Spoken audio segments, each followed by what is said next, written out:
இடறுகிறார்கள். அவர்கள் திருவசனத்திற்கு கீழ்ப்படியாதவர்களாய் இருந்து இடறுகிறார்கள். அதற்கென்றே நியமிக்கப்பட்டவர்களாயும் இருக்கிறார்கள்.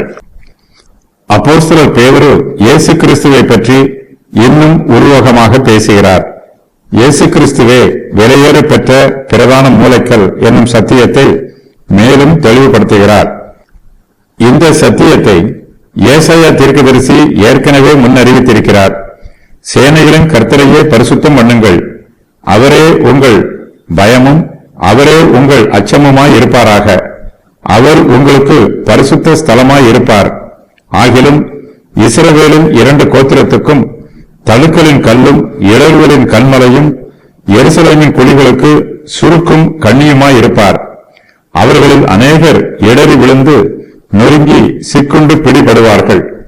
ஏசாயா 8:13-15 வரை.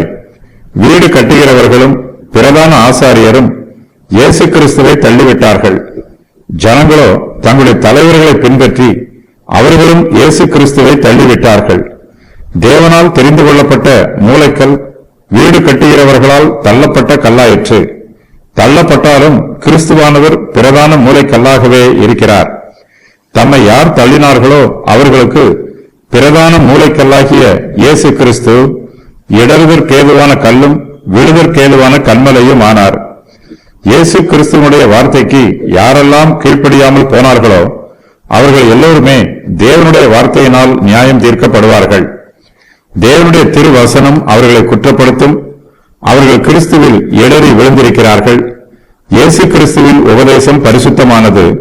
அந்த பரிசுத்தமான உபதேசத்தில் அவிசுவாசிகள் இடறி விழுந்து நிலை தடுமாறி இருக்கிறார்கள்.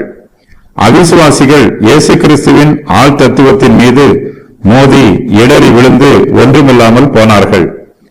அவிசுவாசிகள் திருவசனத்திற்கு கீழ்ப்படியாதவர்களாய் இருந்து இடறுகிறார்கள்.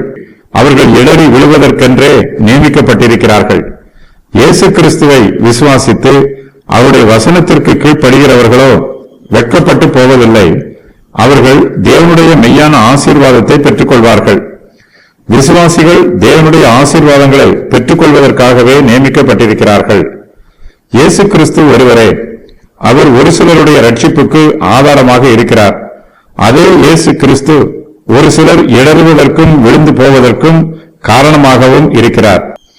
இயேசு கிறிஸ்துவில் விசுவாசம் வைத்திருக்கிறவர்கள் ரட்சிக்கப்படுவார்கள். இயேசு கிறிஸ்துவை விசுவாசித்து அவரை தங்களுடைய ஆத்தும ரட்சகராக ஏற்றுக்கொள்ளாதவர்களோ கிறிஸ்துவாகிய கண்மலையின் மேல் முட்டி மோதி இடறி விழுவார்கள். கண்மலைக்கு ஒரு சேதமும் ஏற்பட போவதில்லை. ஆனால் கண்மலையின் மீது மோதிய அவிசுவாசிகளோ இடறி விழுந்து அழிந்து போவார்கள். திருவசனத்திற்கு கீழ்ப்படியாமல் இருப்பதே இடறுவதற்கான காரணம். தேவனுக்கு கீழ்ப்படுகிறவர் கிறிஸ்துவனிடத்தில் இடறல் அடைய மாட்டார். தேவனுக்கு கீழ்ப்படியாதவர்கள் கிறிஸ்துவனிடத்தில் இடறுவதற்கென்று நியமிக்கப்பட்டிருக்கிறார்கள். தேவன் யாரையும் இடறுவதற்கென்றோ கீழ்ப்படியாமல் இருப்பதற்கென்றோ தெரிந்தெடுக்கவில்லை. இவையெல்லாம் மனுஷருடைய சொந்த தெரிந்தெடுப்புகள்.